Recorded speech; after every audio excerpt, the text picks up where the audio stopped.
বিকাশ ভবনের বাইরে চাকরিহারা শিক্ষকদের আন্দোলন 21তম দিনে পড়েছে আর তাদের পাশে দাঁড়াতেই বিভিন্ন জায়গা থেকে মানুষ আসছেন তাদের সাহায্য করতে।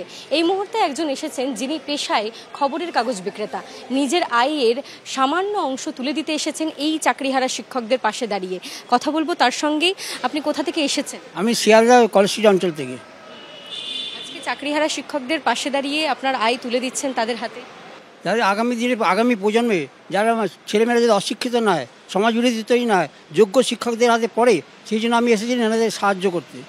প্রত্যেকটা মানুষ পশ্চিমবঙ্গের প্রত্যেকটা জনগণকে বলবো যে আপনাদের ছেলেমেয়েদের জন্য যোগ্য শিক্ষকদের পাশে দাঁড়ান।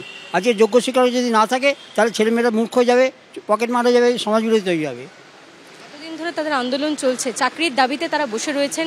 চাকরির পরীক্ষা দিয়ে চাকরি পেয়েছিলেন, আবার একটা অনিশ্চয়তার সম্মুখীন, প্রাতিষ্ঠানিক দুর্নীতি হয়েছে। আপনি নিজে খবরের কাগজ পৌঁছে দেন, সকলের কাছে খবর পৌঁছে দেন, আপনি তো নিজেও জানেন এই বিষয়টা। শুনুন, আজকে যদি সরকারি কর্মচারীদের যদি বলে যে নতুন করে আপনাদের অ্যাপয়েন্টমেন্ট নিতে হবে, আপনাদের চাকরি চলে গেল আজকে এই মাস থেকে, তো সেই সরকারি কর্মচারী কি রাজি হবেন? ওরা তো আপনারা যে শিক্ষকরা তারা তো ইন্টারভিউ দিয়ে পাস করে তারা যোগ্য শিক্ষক রেজিস্টার্ড হয়ে গেছে সরকারি, তারা কি করে চলে যাবে? তারা কি করে বা ভাতা নেবে? এগুলো তো সরকারকে দেখতে হবে।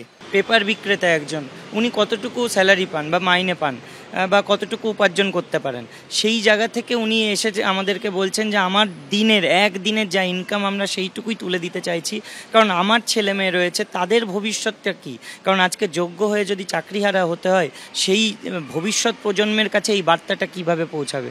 তো ওনার এই যে উদ্যোগ, এই যে ওনার চিন্তাভাবনা, এই চিন্তাভাবনাটা সমাজের মধ্যে ছড়িয়ে পড়ুক, সকল মানুষ বুঝুক যে তাদের ছেলে মেয়েদের ভবিষ্যৎ কিন্তু অন্ধকারের দিকে চলে যাচ্ছে।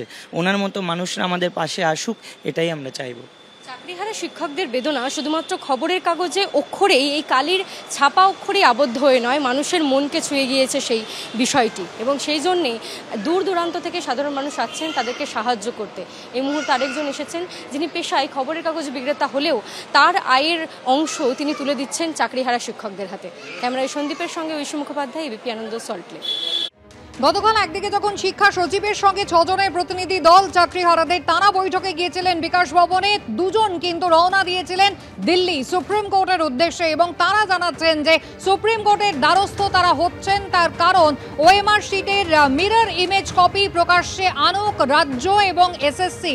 তাদের কাছে ওএমআর শিটের মিরর ইমেজ কপি আছে, দুর্নীতি প্রকাশ্যে চলে আসবে, সেই কারণে রাজ্য এবং এসএসসি তা প্রকাশ্যে আনছে না, এমনটাই দাবি করছেন চাকরিহারা শিক্ষকরা।